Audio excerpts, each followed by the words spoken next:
Hello, everybody. Welcome to the Masters in Medical Sciences part of the virtual fair. I am Devin Weaver. I'm the admissions counselor. And this is Rochelle. She is the current student that will be joining us today. And this is Yingju Lai. She is the graduate program administrator for MAMS. So this slideshow is just going to go through some basic information about the program. And Rochelle will be here to share her experience as a current student. And then at the end, we will answer your questions and ask Rochelle some questions. We are one of the original special master's programs, probably the second oldest. We've graduated over 3,000 students, and we are a record-enhancing special master's program, which means that we allow students to strengthen their credentials for medical school by excelling in what very closely mirrors the first year of medical school. We do have a tie to the School of Medicine where you get facilitated consideration for admission, meaning that if you apply to BUSM out of the MAMS program, you are considered in a separate application pool, but we can go into that further after. This is a partial list over the last 10 years of places that our students have been able to get into medical school at. It varies from the state level all the way up to kind of Ivy League schools. So the world is your oyster if you come to MAMS. So a little bit about the structure. So all coursework is completed in the first 9 months, so September to May. You complete 32 credits for graduation. 24 of those are coursework. 8 more credits are research credits that you do as part of a thesis. If you plan to complete the program within 2 years, you can do a research-based thesis, which is more conducting your own research, whether in a lab or in the community, as it relates to the approved topics, which we will discuss. Otherwise, if you had planned to complete the program in 1 year, you would abbreviate your thesis into a literature-based thesis, which would last from May to August. So a little bit about the coursework. In the fall, everybody comes in and takes the same 3 courses. So biochemistry and cell biology, medical physiology, and cellular organization of tissues. After that, you come back in the spring for a second round of physiology between human body systems or pathology of disease, and medical pharmacology or medical immunology as your electives. This is what the timeline looks like for our program. If you had planned to complete the program within a year, so if you were to enter here, that means that prior to entering the program, you would have to apply to medical school if you had hoped to enter medical school directly after. But if you had planned to complete the program in 2 years, you would apply to medical school during the summer after your first year, and then you would be doing your interview process and secondaries while you do your research thesis here in the second year, and then in 2022 matriculate to medical school. So these are just the typical timelines. Like I said, with the first option for a 1 year, you just do the literature thesis, but if you would like to do the second option, you can take or retake the MCAT in August or May 2021, and then complete your thesis research, volunteer, tutor, and TA between August 2021 and May 2022.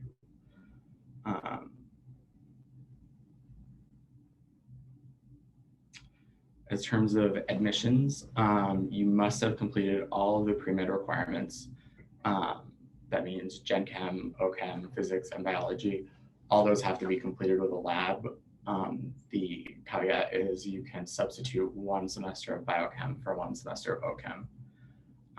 We're a test optional program, so in most cases, we'll reach out to you if a test score is helpful in reaching a decision. If you have a really great test score, feel free to submit it. Otherwise, we suggest waiting for us to reach out on that test score. You do need 3 letters of recommendation and a personal statement. If you have applied to BUSM in the past, we are able to pull your letters from AMCAS. You just need to let us know. We do have rolling admissions, so we suggest applying as soon as possible before May 1st, mostly because we do have funding that you're considered for. We have a provost scholarship that everybody is automatically considered for when they apply, and the funding does tend to run out prior to May 1st. So the sooner you apply, the better off that you could potentially be with that scholarship. Last year, we received about 1,000 plus applications for 165 seats, so it was a pretty competitive cycle. I said about the partial merit scholarships offered to early applicants with strong applications. So a competitive applicant is somebody who has over 3.0 clinical and research experiences and service, volunteering, and leadership experiences. On a case-by-case basis, we will consider somebody with below a 3.0. If you have questions, you can definitely contact us about that. As for our last cycle of applicants, the median MCAT was a 508, the median GPA was a 3.3, and half of those people came right from undergrad. The other half came from 1 or more years as a teacher assistant or research assistant or medical scribe. Can I add something about the GPA Yeah. and test score? So a lot of times we get questions from people like, "Oh, my GPA is like this or that. Am I competitive enough?" And people say, "Oh, should I submit a test score?" And I think the rule of thumb for me is always that if you feel like your GPA is less than competitive, a good test score, either GRE or MCAT, we accept either, and a good test score will always help. Definitely a good test score can never hurt. That's definitely true. So if you are admitted to MAMS, this is where some of your classmates will be coming from. We tend to get a lot of students from BU, BC, and UMass, and also from Florida, Michigan, and a lot of people from the UC system. So why MAMS? So we've been around for 35 years. This is our 35th year. So we're very well known and respected by medical schools. We have a really strong brand recognition, and along with the brand recognition comes with serious program quality. Most of that is in terms of the advising support and the academic and professional mentoring that you get around that. And I will let Yinju speak to a lot of that because that's her role as the program admin. So I work with current students. I work on the nitty-gritties of admin stuff, but I also help our students in the medical school application process. So all the students here, they are assigned a faculty advisor who provide guidance on academics, med school applications, career advice, and so they are usually professors who teach for MEMS or are at the med school, and each advisor has about 12 to 13 advisees, so you do get a good amount of personal attention. And I know you guys are probably all very interested in the advising support med school application. I would say the majority of our students apply to med school this summer after their first year, although that's the timing of your application. That's something you want to discuss with your advisors.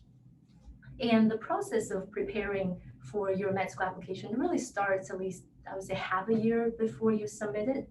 So we have 6 class meetings during which the program director, Dr. Alfner, she takes you through the process of the MCAS application. So around end of fall semester, we ask you to start thinking about the written sections of application, the activities, the personal statement. Ideally, we always encourage our students to complete a good draft of their personal statement during winter break.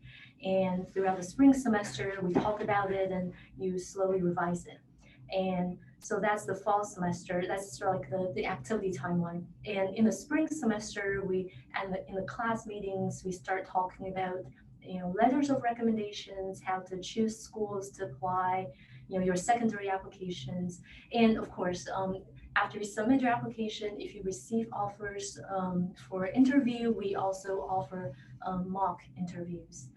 And of course, You will meet with your advisors to discuss specific questions that you have, and they'll give you feedback on your personal statement. I myself, I also meet with students to walk them through the process of revising their essays. And I have to say that's really my favorite part of the job. I get to learn about you guys, and I get to, help you figure out like what are the wonderful qualities that you have will make you a great physician.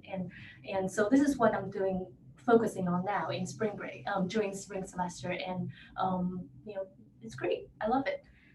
And should we talk a little bit more? Yeah, let's talk a little bit more about your second year. So in your second year, I would say you have a lot of flexibilities.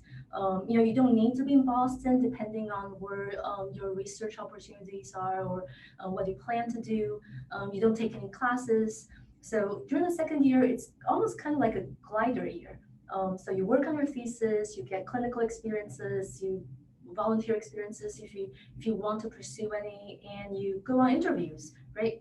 So everyone has to do a thesis, but there's a lot of flexibility in the kind of thesis you do. If you want, I would say a larger number of our students choose to spend the second year on a research thesis. It could be, clinical research, basic science. They have a background and interest in public health, and they've also done work on public health. Um, so, so I really like to think of the second year as kind of like a time for you to fill in the gaps in your resume. So, for example, some of you might have done a lot of research already, and for the purpose of your med school application, you probably don't need more of that, but you might choose to. So in that case, you might choose to use your second year. You might write a literature review for your thesis, which requires less time commitment, gives you more flexibility in schedule, and you might want to use that time to, say, pursue more clinical experiences or volunteer. But then for some people, like this would be their first time that they undertake a research project of their own, and for them, this is also a very rewarding experience. Well, actually, let's also talk a little bit about the MCAT prep, as part of the preparation for your MCAT application. So, last year, for the first time, we started offering sessions on cars. So throughout your first year, we offer, I think, 5 sessions on the cars section of the MCAT, and that's available to everyone. And we've got really good feedback from our students, and I think we hope to continue doing this in the future. Other than that, we also offer an optional MCAT prep course at the end of the spring semester. So for about 3 weeks, after the finals in the spring semester, and it covers. It's an intensive course. It covers Gen Chem, OChem, and physics, right?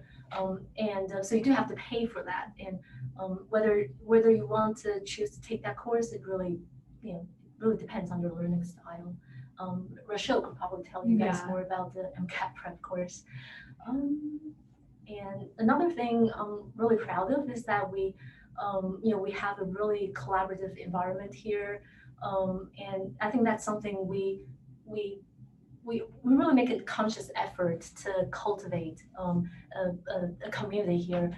And you're here for a year. You guys are all working so hard, and in the process, you really need the support from each other. Maybe Rochelle could talk more about that. Maybe at the end, or no, I actually skipped over Rochelle during while we were talking about the coursework. She was actually supposed to answer some questions for you guys, but over her. So can you talk to us a little bit about how these courses are structured and class sizes, and what exams are like, and what it's like working with the faculty? Yeah, so the courses are a mix of lecture and discussion. So even though they're science courses, you're not going to be stuck like facing slides the whole time that you're here. And the discussions are great. They're led by professors in various departments that are related to like physiology, histology, biochemistry. And it also gives you an opportunity to get to know your classmates better. One of the first classes you take is a discussion course, and I think like definitely through the discussions I've gotten to know people better, because again, when you're in a lecture, you don't really talk to the person next to you per se. And as for exams, they're all on your computer, and they're all multiple choice questions. And we take them all together actually in a testing center that's in this building. And so it's been really good actually preparing us for the MCAT, because the MCAT is also a computerized exam that's all multiple choice. So you really improve your test taking skills along the way during first year. And as for my experience working with the faculty here, I really enjoyed it. They're all so approachable, and they're all available for office hours. Sometimes they even hold like Q&A sessions before exams. So I've never felt like, left, sort of out there on my own. I've always felt supported in that regard academically. Awesome. Thank you. Going off of that and our collaborative environment in these classes that Rochelle has taken, a big selling point is that our courses are graded on a fixed scale where a 90 equals an A. So that puts you straight in control of your GPA, more or less. And that GPA tends to correlate very well with an acceptance rate. So really, this program is about putting you in the driver's seat for your medical school application and your acceptance rate. And that also sets us apart. So FAQ, should I take the MCAT prior to entering the program? We would suggest yes, if you've never taken it, just to know where you stand. If you've taken it once and you've done a lot of studying since the last time, maybe. But generally, if you've taken it 2 or more times, no, because the more times you take it, everything is recorded and all the medical schools can see it. But the good news is that if you retake the MCAT after MAMS, your score will typically improve 10 to 30, which is great. And should I apply to medical school before entering the program? It depends if you have a really competitive GPA, a really competitive MCAT score, and you have really good experiences, and perhaps you're just looking for a more firm footing or confirmation that medical school is for you, and you are already almost ready, definitely consider applying. I would say the majority of students do not apply to medical school before entering the program, and end up applying after that first year.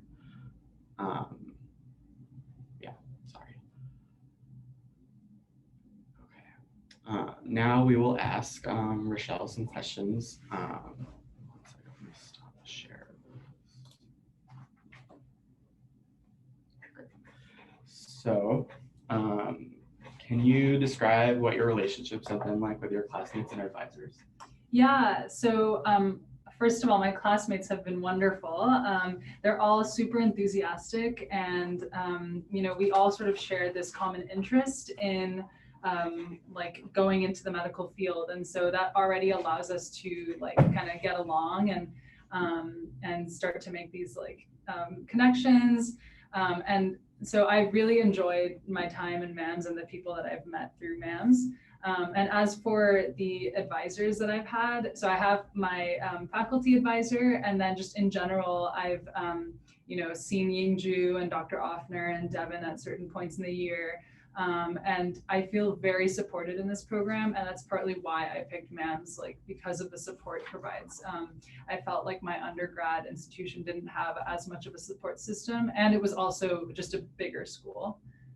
Speaking of which, should I actually sort of introduce my background as well before we get into my questions? Yeah, that probably makes sense. So my name is Rochelle, once again.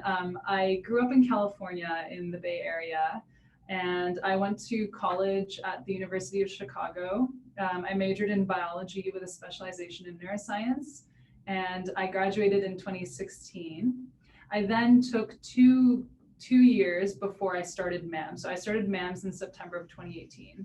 In those 2 years, I did a research internship in Athens, Greece, And then for the majority of the rest of the sort of second year of those 2 years, I was a research technician at the Scripps Research Institute in San Diego, California. There I did basic science research. And then I had applied to medical school, and I realized that I sort of needed to enhance my academic record. And so that's why I applied to MAMS and started in 2018. So I'm currently a second year student in MAMS.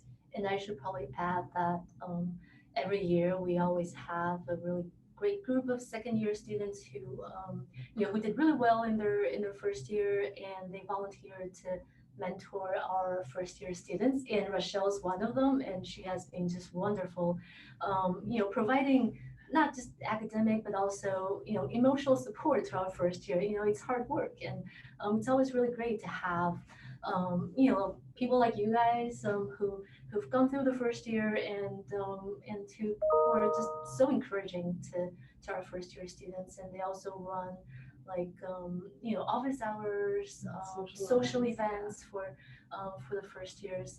And I would say, if we're talking about this collaborative environment, then this group of second year mentors, they are really the central part of it. Yeah, definitely. Go subcommittee. Yeah. So can you talk about the opportunities that you personally have been able to pursue by being a MAMS student?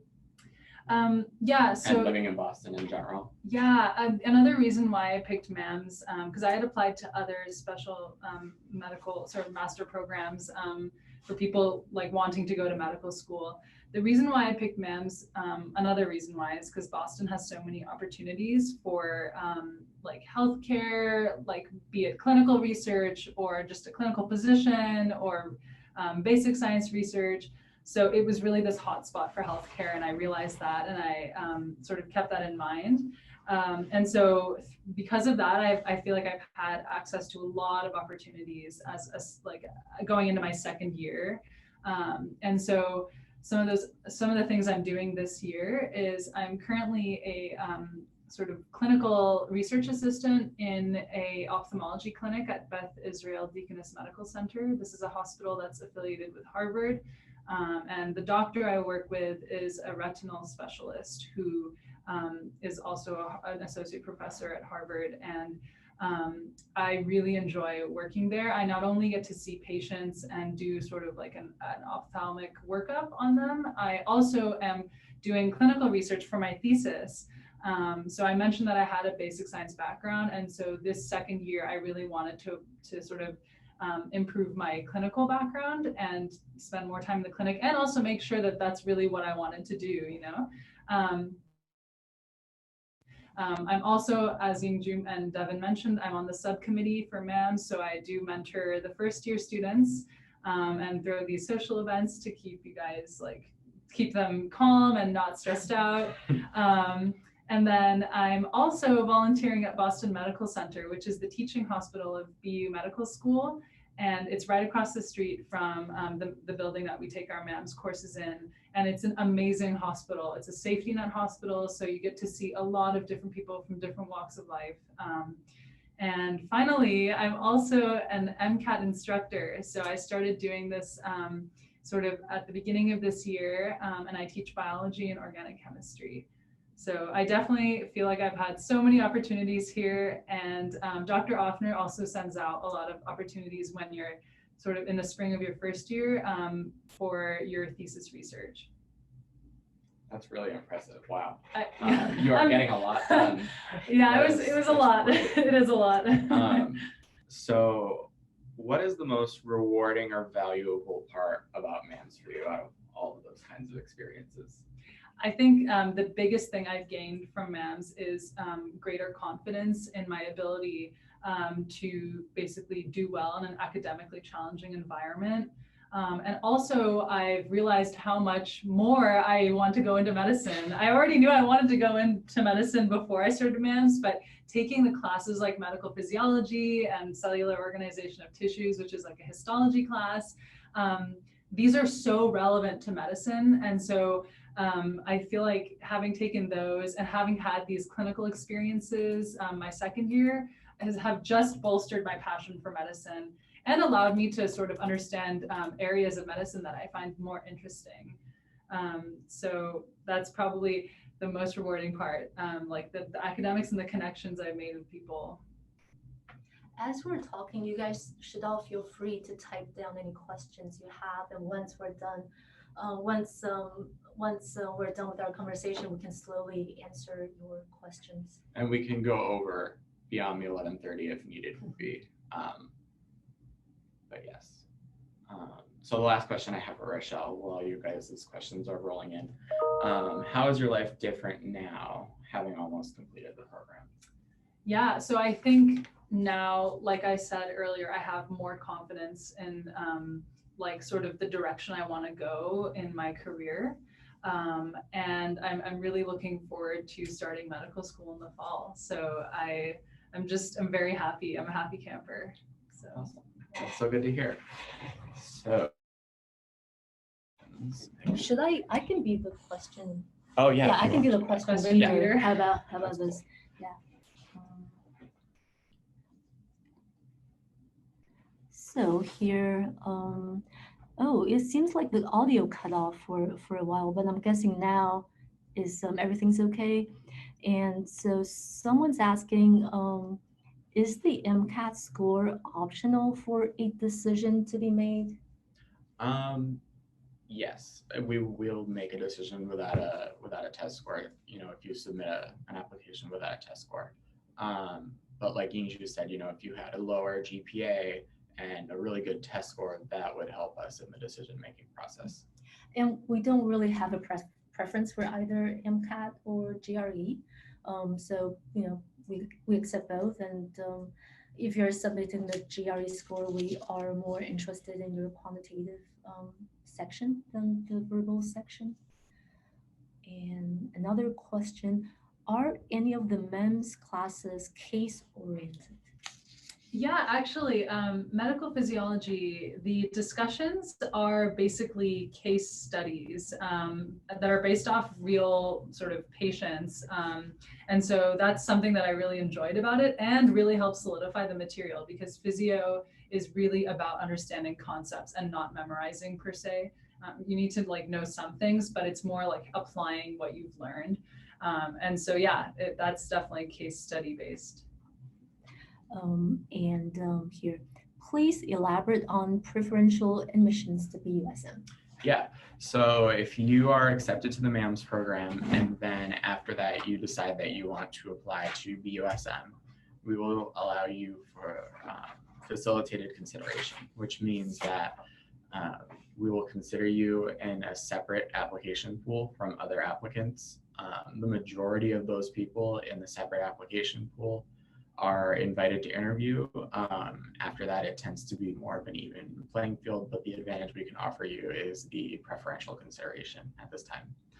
And the next question. And here, so here's a question about admissions for Devin. Can a semester of biochem replace a missing lab class for applying to the MEMS program? It can replace organic chemistry, one semester of organic chemistry, as long as that biochemistry class is a lab course itself. Right, so all the science pre-med courses need to come to that. It would be that you could replace, you know, physics for a biochem with lab or general chemistry for biochem with lab. The only replacement or substitution that could be made is around the organic chemistry requirement. And so someone would like to know more about what Rochelle and other students typically do during the second year of the program. Yeah, it's a good question. So I do feel like a lot of us do a research thesis. I do know people who've done literature theses, but I guess I've stayed more in touch with people who've done research theses, and that can be basic science or clinical. And so a lot of people work in clinics. They also work in regular like biology labs. People also do scribing. So to make some sort of like part-time money, people do that.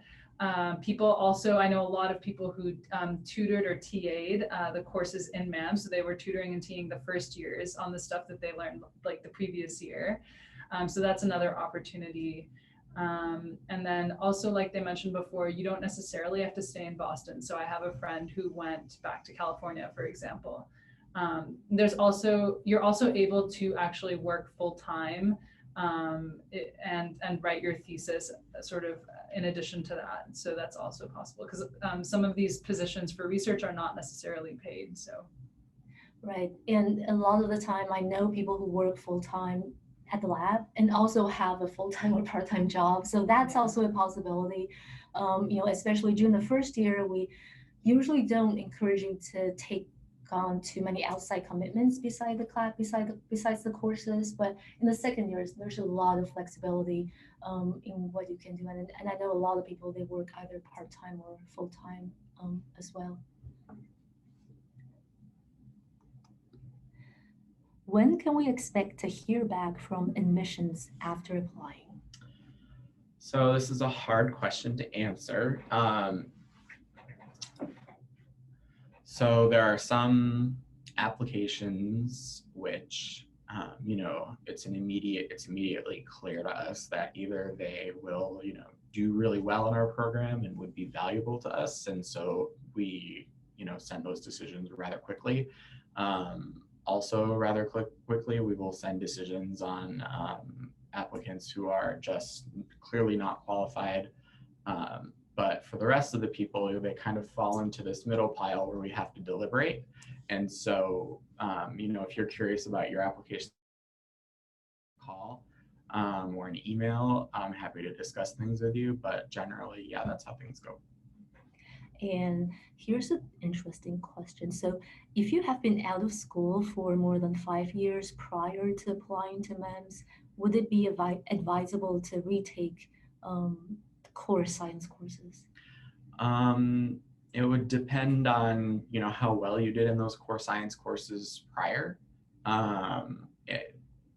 Definitely the core courses, I think Rochelle can probably attest to this a little better, are pretty essential to your success here. The better foundation that you have coming in, the better you'll be able to do here. It also, if you really remember a lot of things from, 5 years ago, then maybe, you don't need to retake it, but definitely probably up to you. And yeah, another thing to keep in mind is sometimes I've come across this where medical schools, when you're applying, require that you will have taken your pre-med courses like in a certain time frame. So like if, for example, it's too old, they may not accept it. Like this actually happened to me in one of the schools I applied to, but I think in general, it's not as much of an issue. It's just, again, something to keep in mind.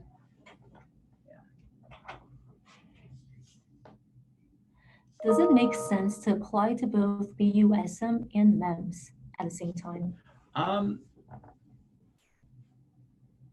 It's definitely something that a lot of people will do. They will apply to MAMS and BUSM. I have no way of knowing whether you do end up applying to BUSM at the same time, but it's a good backup plan to have in case, you get partway through the admissions process to BUSM.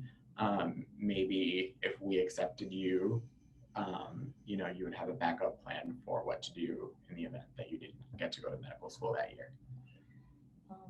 Someone says, I have not taken the MCAT. Should I take it before starting the program? If you haven't taken it at all, definitely take it just to know where you stand. If you have the time to study for it, and the money, right. the time and the money. If you've taken it, more than once, you might want to consider an honest consideration of how well you can do, just because all of those scores are recorded and the medical school admissions committees can see them.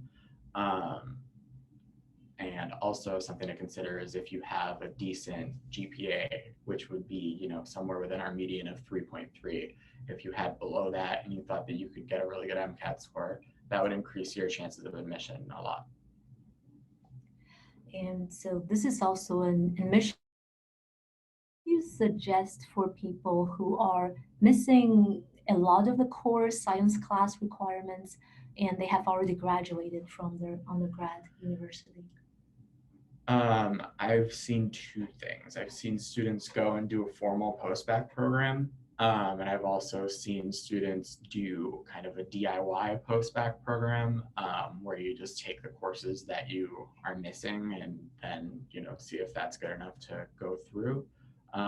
Regardless of what you choose, you definitely do need to have those core science courses taken, and if you do not, we will not offer you admission.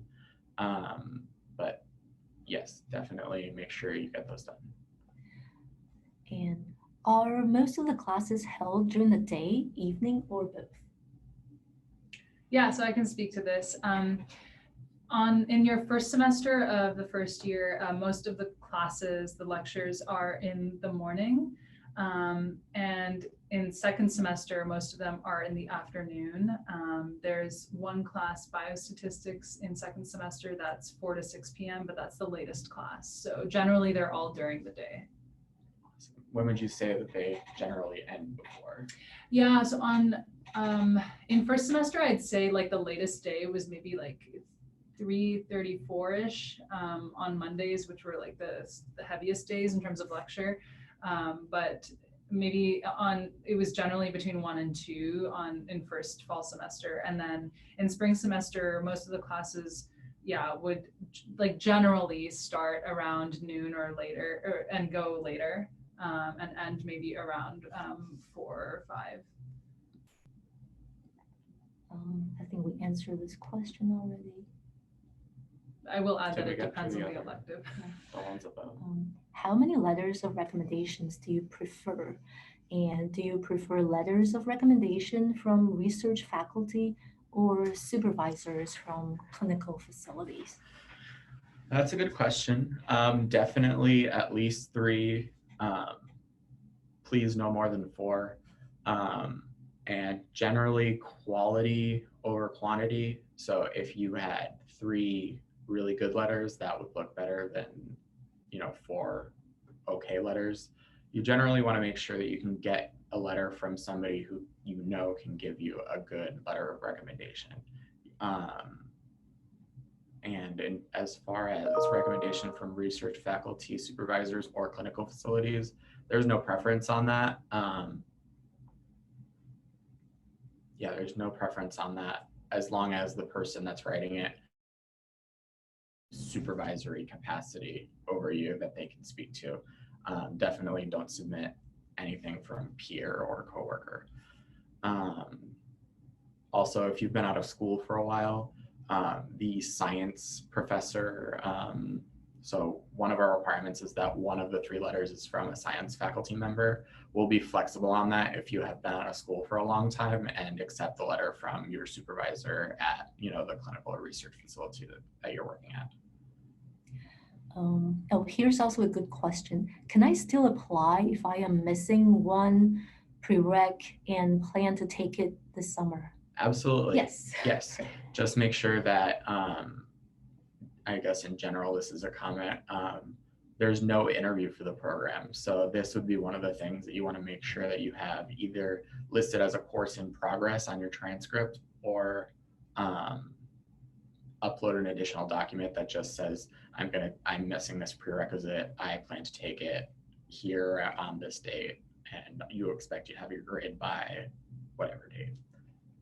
And we have these prerequisites. It's not, these are pre-med prerequisites. So it's not like you need to have taken all these courses to do well in MAMS. Well, I guess you do, but the most important thing is that we want to make sure you're eligible to apply to med school after you finish the MAMS program, because that's what most of our students come here. That's what most of our students' ultimate goals are, to apply to med school. And so you don't want to, finish MEMS, spend 2 years on MEMS and you realize, oh, I haven't done my physics, and that would not be good. That would be a little bit of a tragedy. Are there any opportunities during the summer, service trips, classes, etc.? I don't think so. And I think one reason we don't offer a lot of activities over the summer, and that's because most of our students are submitting their med school application. Most of our students apply to med school the summer after their first year. Not everyone, but I would say a larger number of our students do. So you submit your application in early June, and then you would really spend the rest of the summer working on your secondary, Rochelle knows, Yeah. working on your secondaries, and a lot of them are, a lot of our students also take the MCAT around mid-June. So really the big part of the summer would be your application, you know, preparing for the MCAT, that sort of thing. And then of course in the fall you go on to your thesis project. In June, you spend that time studying for and taking the MCAT, and also preparing your primary MCAS application. And then most of the secondaries start to flood in the beginning of July, and so you spend a better part of July and beginning of August doing those secondary applications, which are really time consuming because they require a lot of writing. So that's something to keep in mind. Do you require a personal statement? Yes, we do. If so, what do you generally look for? The prompt of the personal statement for MAMS application is actually the same as the MCAS application. So I think the prompt is talk about your motivation for a career in the medical field. So if you have applied to, if you have submitted an MCAS application, it's fine if you just use the same personal statement. We are not very particular about that. And as for generally what are we looking for, we would love to hear you talk about, first of all, of course, most literally your motivation. And I would love to hear you guys talk about what you think would make you a great physician, and and tell us something unique and something truly personal about yourself, rather than reiterating what we already know from your CV. Yeah. And generally, if there's anything about your application that you need to explain, whatever it might be, I personally prefer that it's uploaded as a separate document, and that your personal statement is just what you said. Why medicine? Why should you be a physician? I think that's the end of our questions. All right. Well, thank you everybody for attending. If you have any questions, you can send me an email. I will put that right here in the chat box. Oh goodness.